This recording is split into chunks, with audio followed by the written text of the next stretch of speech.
If you follow these 3 steps, then you'll be ahead of 90% of beginner photographers and you'll be ready to showcase your amazing professional portfolio. In this video, we're going to go behind the scenes at one of my recent weddings, and during this wedding, this is where I applied every single one of these steps to help me grow my business. And the first step that you really need to follow is start second shooting for other photographers. This is one of the best ways to get into wedding photography and really build up your amazing portfolio, because it's all great and all like going to someone and saying, hey, I'll shoot your wedding for free or super cheap. But then if you start off that way, you have no experience on a wedding day, you don't really know how the day runs, and you're going to be super stressed and you're not going to sure if what you're doing is good. And even if you are doing good, you're always going to doubt yourself and you always think you could be doing better, and you're always not going to be satisfied. And the great thing about second shooting is that you're not only helping the other person out, is that they're also helping you, because they've been doing this for most likely a lot of years professionally, so they can teach you a lot of things. You can see how the wedding goes,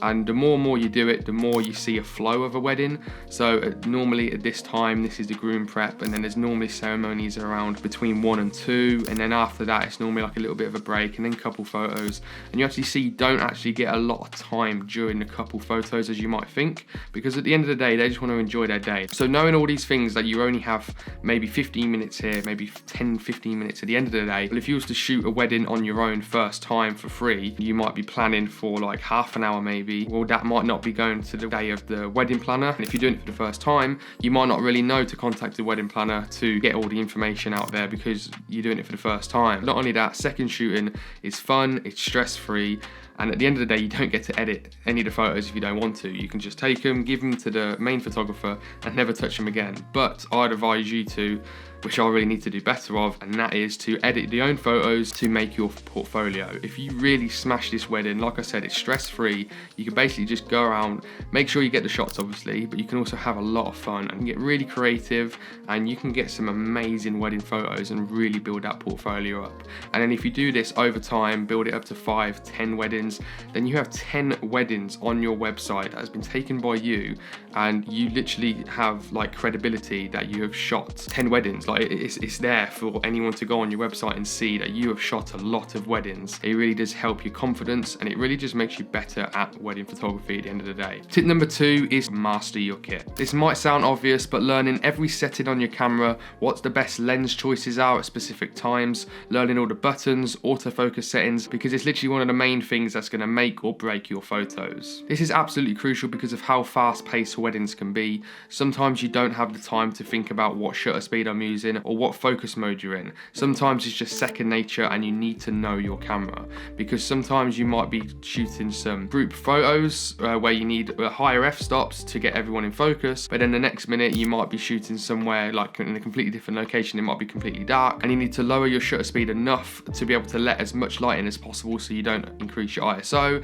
but you also need to know how low your shutter speed can go to avoid motion blur. Or walking into a room and knowing exactly what white balance you need to avoid really orangey photos or really cool photos. All of this, knowing your camera, is a priceless skill to have, and you really need to know it like the back of your hand, because if you don't, you might really struggle when you are shooting some weddings. But it's not only knowing your camera like it's second nature, it's also knowing the times where you can and you can't actually use shutter or aperture priority. Now, when you first get into photography, you are taught to learn and use manual all the time, manual mode, and sometimes this isn't always right. A lot of photographers out there use aperture priority, and I actually prefer to use shutter priority sometimes, and this is when you're not sure on what's going to be going on. Basically, if one side of the room is really dark and one side of the room is really bright, and you're getting candid shots, for example, sometimes you need to like listen out to the groups and which one's the most lively, and if you know there's going to be laughter, then you need to get over there and get that nice shot. And sometimes if that's too dark and this is too bright,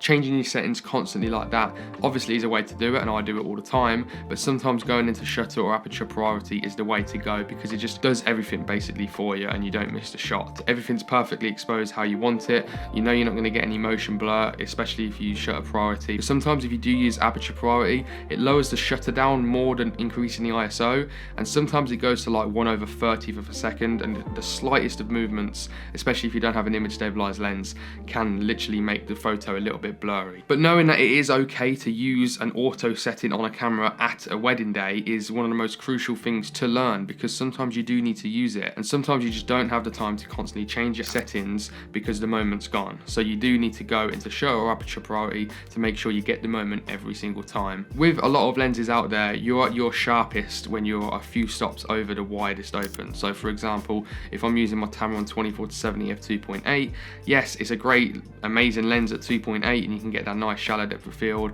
and it's nice in low light, but it's not the sharpest at f2.8, and I can see that sometimes in my photos. So if I am outside on a really hot day, instead of going to like 1/2000th of a second of shutter speed, sometimes I like to go to like f4 or maybe even f5.6. If I'm at 70mm, the compression gives me nice background blur anyway. So using something like f5.6 or f4 to get more people in focus is even better, because obviously if there's more people in the frame, then you really want to get them in focus. And the third tip, which I think is a massive part for growing your wedding photography business going into 2025, and that is post behind the scenes content to social media. I've seen a lot of people as simple as attaching their phone or their action camera to their camera, taking a video recording of the behind the scenes of you taking the photos of the people, you can see the people in the background, and then showing the final portfolio piece. This way it just gives it a bit more dynamic, and it's not just a boring photo. You can actually see and you can hear what's going on during the wedding. If you have a mic on, or if you just use your phone's mic and you're talking to the couple,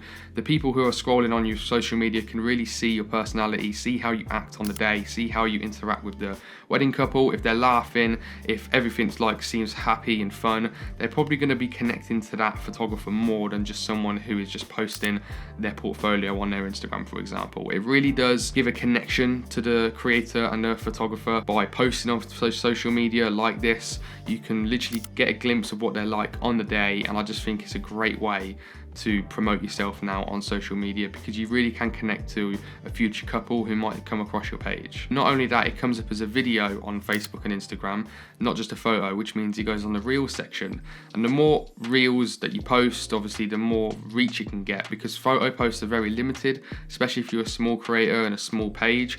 But with Reels, you have the ability to reach millions of people with so many different videos, and that way you can build up a social following, and having a social following behind you really just adds that credibility to yourself. You could always go that one step ahead, and if you did want to build up a personal brand, or even if you wanted to do a YouTube channel like this, you could go one step ahead and actually get someone to film you taking the photos. So instead of it just sitting on top of the camera, it's like actually someone going around with a DJI Pocket 3, which I've got, or maybe just another professional camera going around micing you up, and maybe you're doing a more in-depth behind the scenes where you're talking about what you're doing, what cameras you're using, how you photograph the day, just to show potential customers what again you are like. But instead of just showing it from one BTS angle, it's an actual person filming you, so it's really professional. If you stick to these tips, I'm sure you'll smash it in 2025 and 2026 and have an amazing portfolio ready to build your business. But if you'd love to know what the must-have lens is for wedding photography, especially if you're a beginner, that will instantly improve your photos no matter how good you are,